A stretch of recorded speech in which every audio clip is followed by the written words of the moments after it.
I'm Tim Ventura, and we're joined today by Zachary Kallenborn, a policy fellow in the Center for Security Policy Studies at George Mason University, research affiliate in unconventional weapons and technology at START, and a national security consultant. Zachary has an MA in Nonproliferation and Terrorism Studies from Middlebury Institute of International Studies, and a BS in Mathematics and International Relations from the University of Puget Sound. His work has been featured in numerous international media outlets, including the New York Times, Slate, NPR, Forbes, New Scientist, Wired, Foreign Policy, the BBC, and many others. He joins us today to discuss, once again, some of the many horrible ways that people kill one another. We've talked about drone swarms, weapons of mass destruction, and apocalyptic terrorism in the past.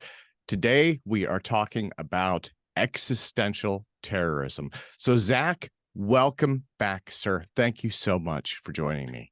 Thank you for having me. Absolutely.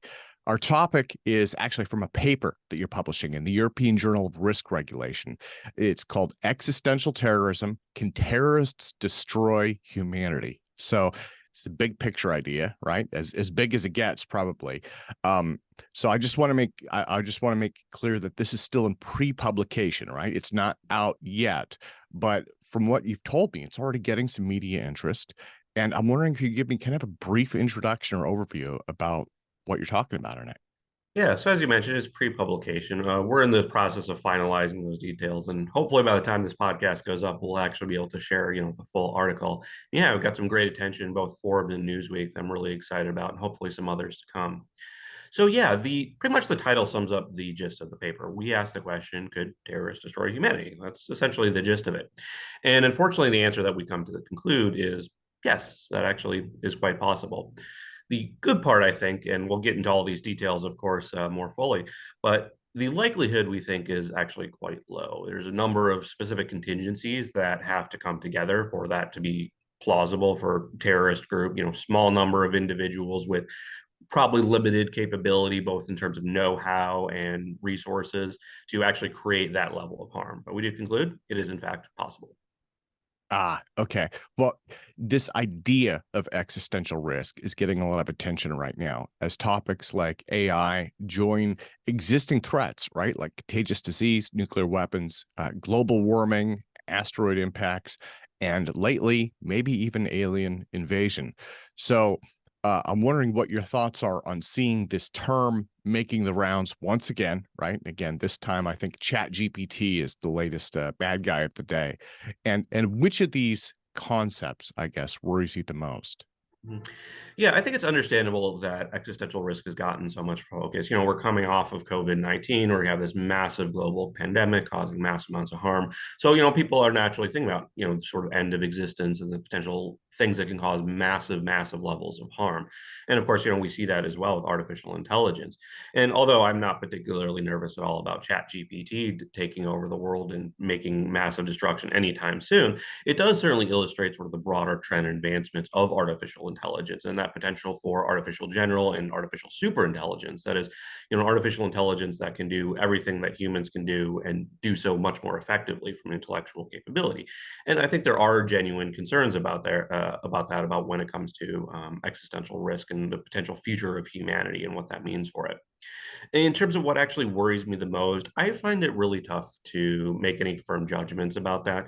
The simple fact is, we've never really had an existential harm manifest by definition, right? Just the fact that you and I can have this conversation and people can listen to it means that humanity still exists. We've never had any type of harm that's really wiped out humanity, which means it's both scary but also entirely theoretical. So making these distinctions between each of these different things about what's most worry, I think, is really difficult, especially because when we start paying attention to, okay, there's a very real risk here, that also means that society will take efforts to address those and reduce those risks, and consequently it may not end up being much of a risk in the longer term. But I'll offer nonetheless some thoughts. I think in the short, relatively immediate, next couple of years to decades, probably nuclear weapons present easily the greatest concern when it comes to pure, existential risk, whether with terrorists playing a factor there, or more likely through some sort of global war, US-China type war scenario that spirals out of control, simply because that's where we have that immediate threat. Like, I think artificial superintelligence is a real risk, but at the moment we have not developed that technology at all. So it is purely theoretical. Now, tens of decades, centuries from now, that might very well, I think, overtake nuclear weapons and some of these other concerns as a very real risk. But at the moment, I think it's not really there. And some of these others, I think, like asteroid impact or alien invasion, I'm not going to speculate at all about that one, but things like asteroid impacts, we know that that possibility is out there. But we also know that those are relatively rare, even if it is quite plausible. So over the course of centuries, I think absolutely that is very concerning risk. But in the immediate term, maybe not so much, especially as we have folks like NASA and other global governments working to figure out how do we move those asteroids, move those near Earth objects out of trajectories that would actually impact and create real harm for us. Okay. Well, and I think one thing for the audience that people should keep in mind is this concept of risk exhaustion. And we started to hear about this during the COVID pandemic, right? But I think that very much applies to nuclear weapons, where it has been an existential risk. And in many ways, it was designed to be one. That's the whole idea behind mutually assured destruction. Basically, it's been there for so long that people kind of take it for granted and tend to dismiss it without even thinking about it. They're like, oh, yeah, we've got nuclear weapons, but nobody's used them, whatever, right? Whereas something like artificial intelligence, because it's new, it's in the headlines, it's like, oh my God, this could get us, and so I think that the balance is not even close to equal between those, but I think that we tend to dismiss those known factors because they haven't got us yet, so they probably won't. But I'm using COVID as an example. Diseases do come around, right? Just because we've been safe for decades doesn't mean that it won't happen tomorrow. So Exactly. I think that's a big part of the problem. Actually, just a quick anecdote. When I was in my graduate school days, I studied nonproliferation terrorism. You studied chemical, biological, radiological, and nuclear weapons. And, I had some of that same reaction at that time. Oh, nuclear weapons, they just sit in silos. Like, this isn't that interesting a topic. So at least during graduate school, I gravitated more towards chemical and biological weapons. But it's easy to see how, folks might dismiss it as a purely a theoretical possibility when the reality is it is a real concern. yeah, yeah. Well, so I want to dig into terrorism a bit as well. Technology is putting more power in the hands of individuals and small groups of people than ever before. And so I think this is also kind of a key part of really what you're talking about in this paper. I mean, for instance, cavemen just weren't capable of genocide. They didn't have the power, the ability, the leverage that technology gives us. Whereas with nuclear weapons in today's world, basically it's only pushing a button. So as technology advances, does the overall risk increase? Yeah, I think the risk increases, but it increases in complex ways. And absolutely, there are going to be limits on that. But those limits may be technologically specific. So let's take nuclear weapons as an example, as this one gets a lot of attention when it comes to terrorists. Now, I think, first of all, terrorist use of nuclear weapons, I don't think would be existential, but we can use it as an illustration of, some of these dynamics.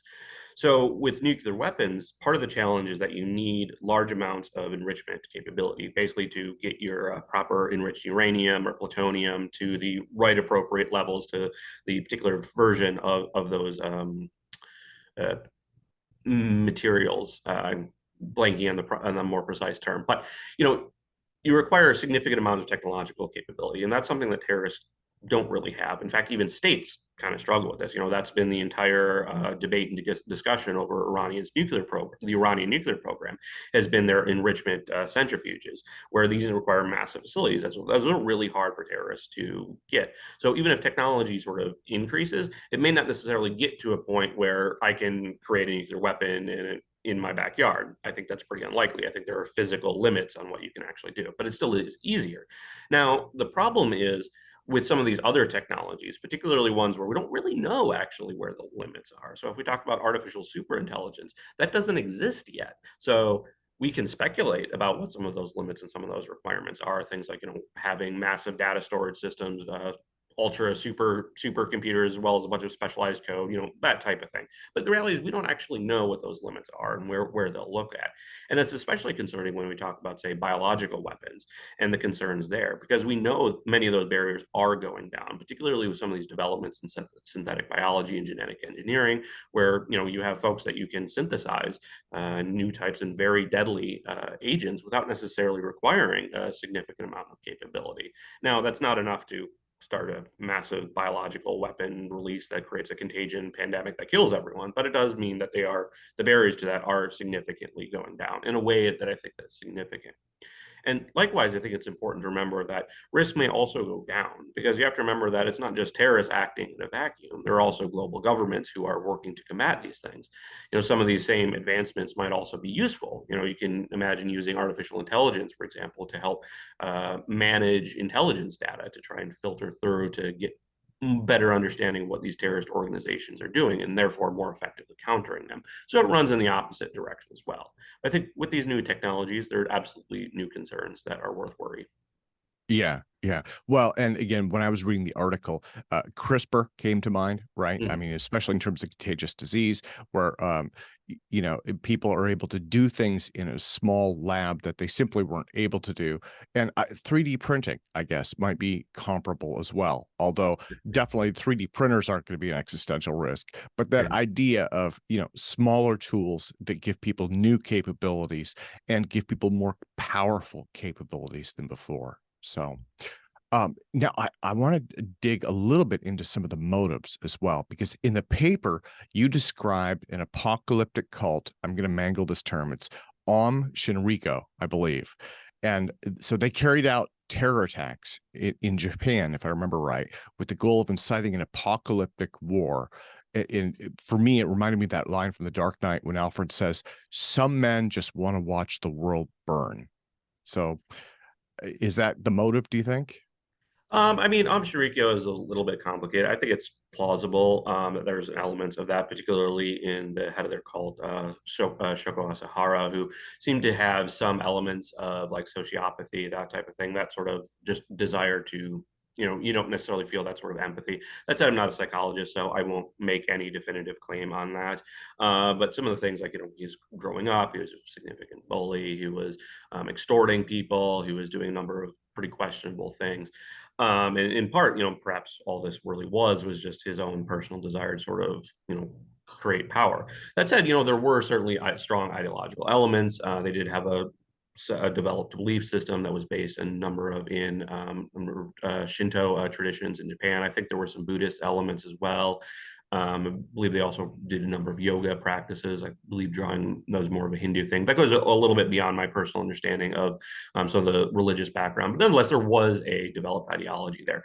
But it is also certainly true that we have sociopaths. We have people who don't necessarily care that much. So, but whether that actually leads to sort of an existential harm is going to be very context dependent. Just because you are a sociopath, you don't necessarily feel that sort of emotional human connection, doesn't necessarily automatically lead towards existential harm, because ultimately for those individuals, it may be simply what's in what they believe to be their best interest, which may include continued existence. Humanity has given us all sorts of wonderful things, from movies to video games, from stuff like The Dark Knight, that can sort of bring some level of joy. So even if you don't feel that connection, you may still desire humanity to exist. So just because someone has that sort of sociopathy doesn't automatically mean extinction. But it is at the very least plausible that if someone doesn't have that sort of connection to humanity, they have all sorts of negative emotional things that go on with them. They may come to conclude, for a variety of reasons, that humanity doesn't deserve to exist or shouldn't exist. You can imagine, for example, sort of negative utilitarian beliefs, sort of the belief that in order that the goal of humanity, what is morally virtuous, is to minimize suffering. And someone might conclude that in order to minimize suffering, you actually have to minimize human life, because if one believes that life is itself suffering by nature, then logically one might conclude to get rid of suffering, you need to remove human life. So there's a number of potential motivations that could lead one down this existential path. Yeah. Well, and I was also thinking pragmatically. And again, as I was reading through the paper, I believe in the paper you'd written that Aum lost an election and there was a risk of retribution from his followers. And that may have been an inspiration.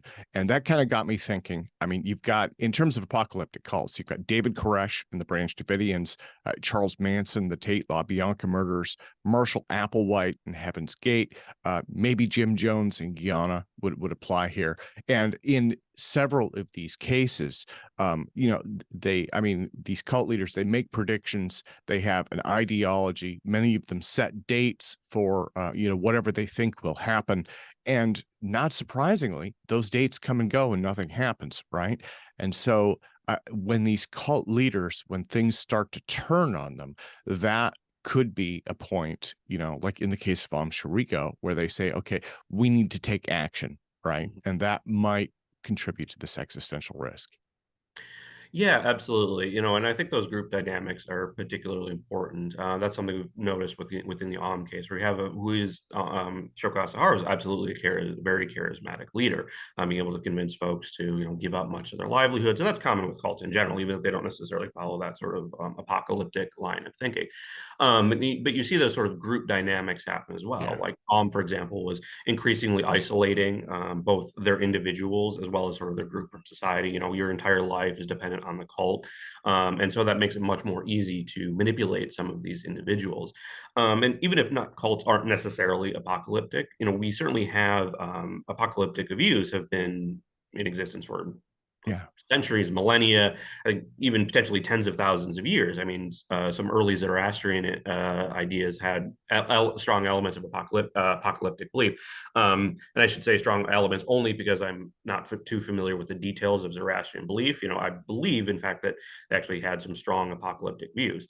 Certainly, folks listening in might be most familiar with the Revelations, John the Baptist, and the Book of Revelations within the Bible, where you have very strong apocalyptic beliefs.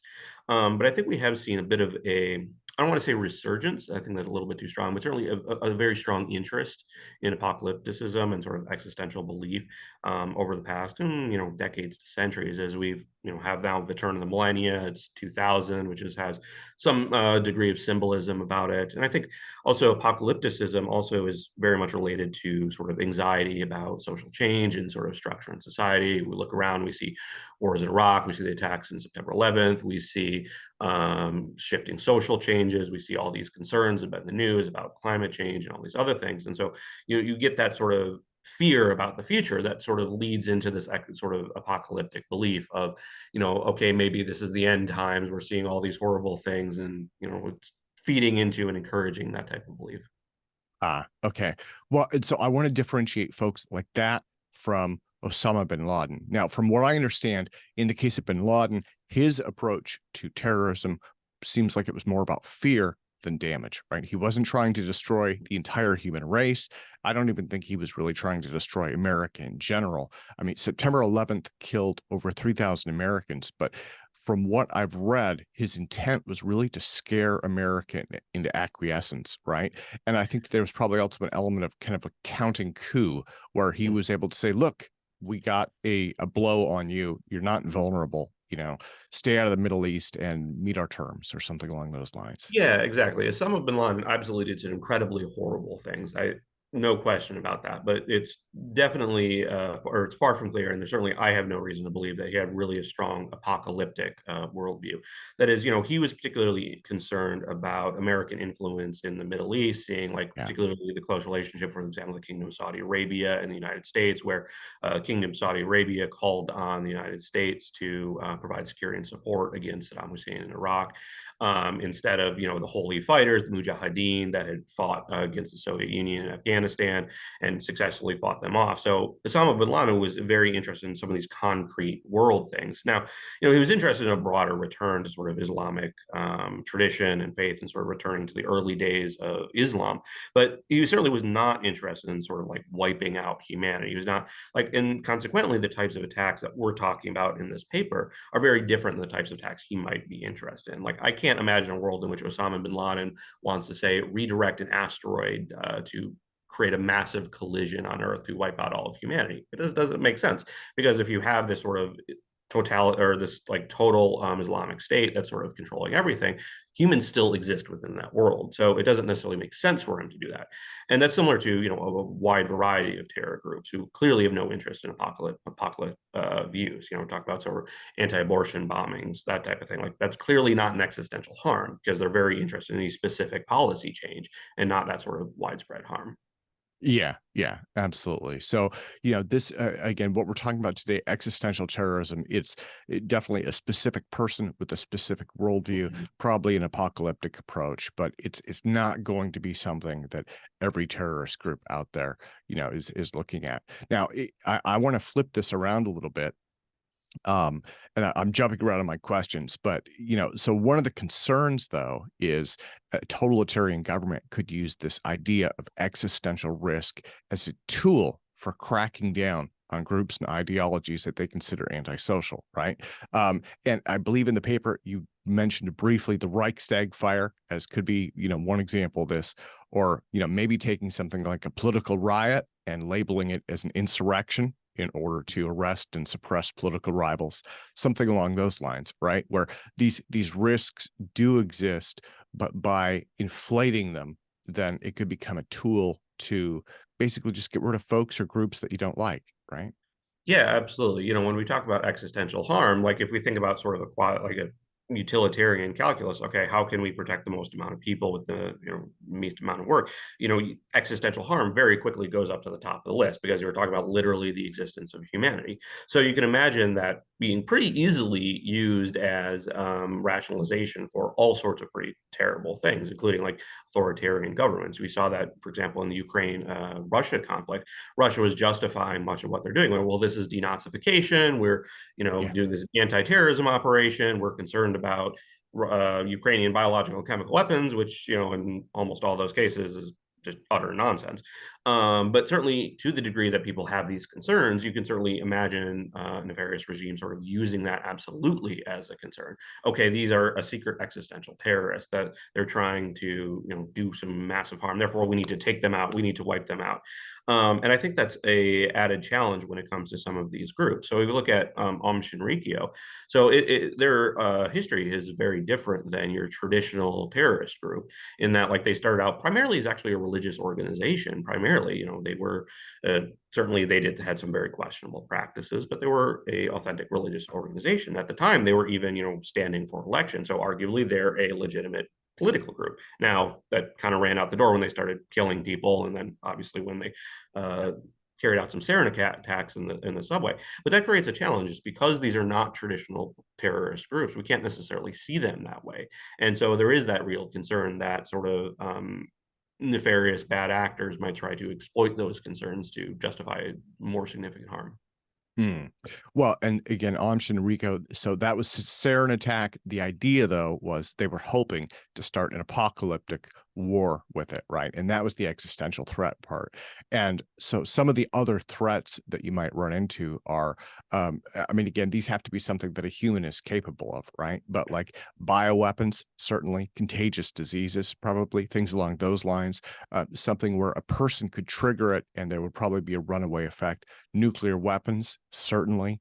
What are some of the other threats, I guess, that we Yeah. might see from existential terrorism?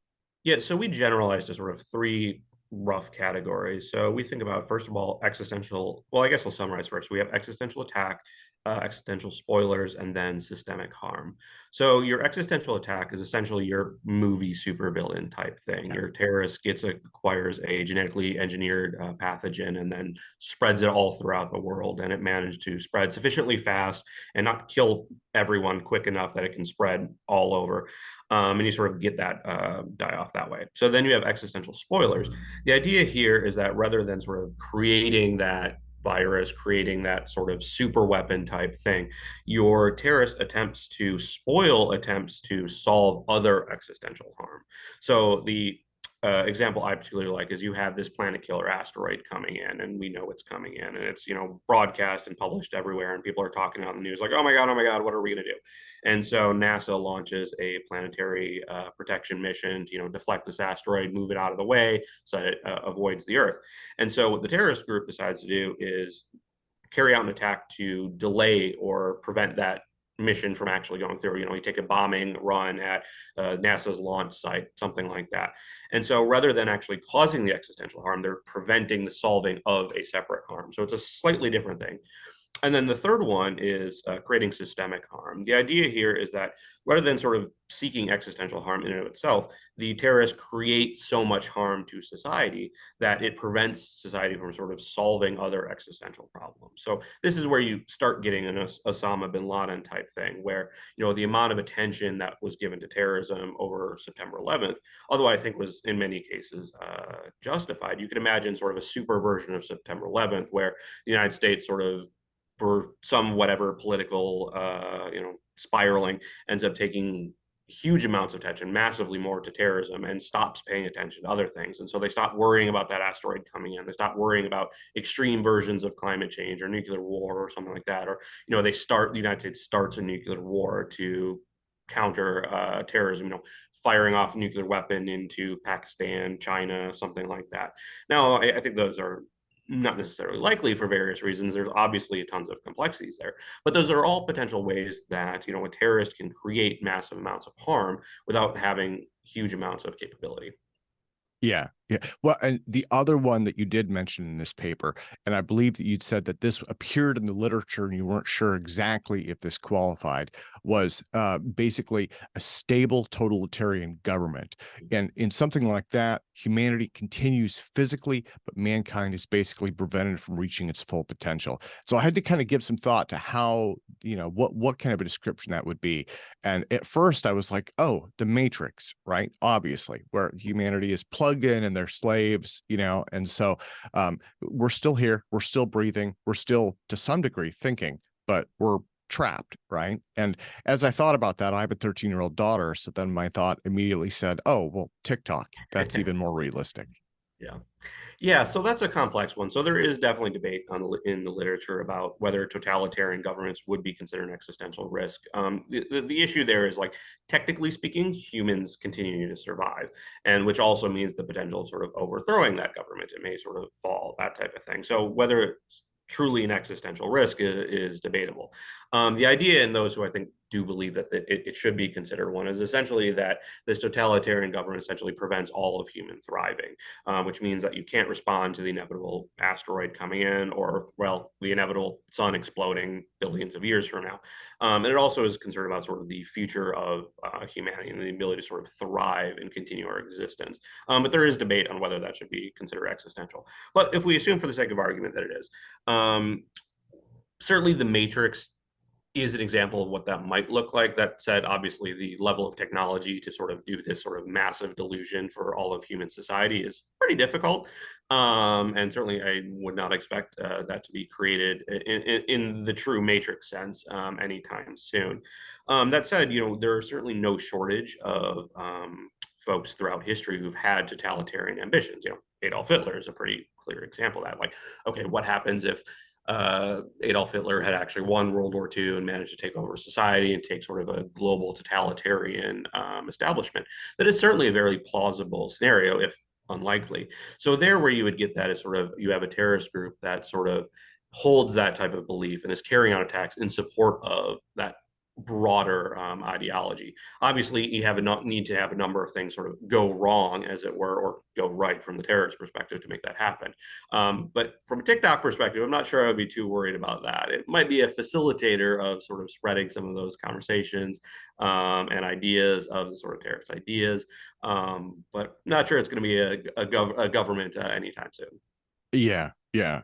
Well, and all of this leads to a larger question that you posed. And I think that this is something where the story probably continues long past this, long past this interview. But that was the moral obligation to combat existential risks raises larger moral questions about what other values states may be willing or obligated to sacrifice, right? And that's your quote. And so the idea is basically, okay, if these risks are here and if they are more accessible, again, as individuals have more and more control and power in their lives, how does that change the nature of freedom, and what kind of limits should be put in place? Yeah, I think that's a very open question. One of the big ones that we tried to grapple with a little bit, but I think needs multiple more studies to sort of grapple with that. Like we were thinking about there, is think about what happened after the September 11th attacks. We had massive shifts in political behavior in the United States. We were willing to sort of start reducing civil liberties in a number of ways and doing things like support for torture. Now, in some cases, I do think some of those things were justified. But if we think about a more extreme version of September 11th, a case where a terrorist is actually willing and able to create truly existential harm, well, then it becomes okay. What is off base then? Torture? Oh, of course, we were willing to torture when 3,000 people were dying. We're existential harm. That's something drastically different. Yeah. So why stop there? What about, say, nuking a village where these individuals lie? Rather than torturing an individual, why don't we torture that entire village? If the result is, say, saving the entire existence of humanity for millennia to come from a moral perspective, that seems arguably justified. And it sort of potentially leads to those scary places. That said, there's obviously practical issues that come along with it. Okay, is it actually all that useful if you're just nuking this little village? You may end up creating the existential harm that you're trying to solve by generating some nuclear war, especially if it turns out, well, they actually didn't have that much of an existential beliefs, and maybe they didn't actually have as much capability as we thought we could. You're potentially creating the very harms that you're sort of supposedly trying to reduce. So I think it's a really tough question to grapple with, especially how do we think about norms of sovereignty? Imagine this supposed existential terrorist does exist, and it's, say, in the middle of China somewhere. Is the United States willing to go to war with China to prevent this organization from doing things? Especially because, as we've talked about, many of these pathways that they create this existential harm are very contingent. It's very unlikely that a terrorist would have the capability to, say, release a bioweapon. A planet-killing asteroid isn't showing up tomorrow. It might, but it's pretty unlikely. And so how do you balance that extreme unlikelihood of this sort of risk really manifesting against all of these other concerns, all these other values? Would we go to war with China to prevent this potential terrorist, especially if we believe it's only potential? And how confident do we need to be that this is an actual risk, that it's an immediate risk, that this terrorist genuinely holds these things to justify some of those larger actions? I think it's an open question that I think needs a lot more grappling than we can do in this paper. Yeah, absolutely. Absolutely. Well, and I look forward to seeing more on that in the future from you. And, I guess one that I could add to that, I just did an interview on bioterror the other day. And during research, I went back and watched that old Dustin Hoffman movie from the 90s. And I think one of the staples in those is you have the runaway contagious disease, and the protagonist either has to cure it or they will firebomb and or nuke the entire small village, as you mentioned, right? And so again, there's this moral dilemma. It's does the good of the many outweigh the good of the few, and what lengths are the many willing to go to ensure their safety? And that's still an open question. Absolutely. Well, Zach, let me thank you so much for your time today.